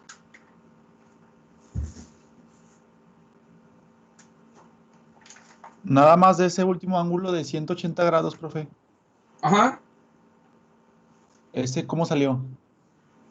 Estamos buscando, si observas, estábamos en el sistema 3. Estamos buscando un ángulo de rotación que produces en el eje X para que así estaba. Para que el eje Z, vamos a rotar sobre X, un ángulo para que el eje Z, que está apuntando hacia arriba, apunte hacia abajo, que está Z4 acá. ¿Sí? Tenemos así y queremos que Sí. quede así. Sí, sí. Podemos rotar 180 o menos 180 es lo mismo, nos va a dar el mismo resultado. Ah, ok, Sí. sí. Y ya, fue todo, ya nomás para poder llegar a la orientación final que me está marcando el simulador, que así lo tiene determinado el simulador. Ya si yo lo quiero cambiar, eso lo podemos cambiar calibrando la herramienta, que luego les enseñaré a calibrar la herramienta con el robot. Eso se puede cambiar, Inges, aunque venga de fábrica, sí se puede cambiar. Eso les enseño después, ya en la práctica. Entonces, pues ya, Inges, sería todo. Este es un ejemplo chiquito, es un ejemplo de 4 grados de libertad. Lo vamos a terminar la próxima clase. Ya no falta mucho, falta como 5 minutos para resolverlo, pero ya lo hago con calma en la siguiente clase, porque lo voy a meter a MATLAB todo. Y luego ya hacemos uno de 6 grados, que sería ya con una muñeca esférica, para reforzar este tema, y luego ya pasamos a cinemática inversa. Si no hay dudas, pues ahí nos vemos, Inges. La Nos siguiente vemos. clase. Dale, profe. Dale, Nos Dale, vemos, nos profe, vemos. cuídese. Hasta luego.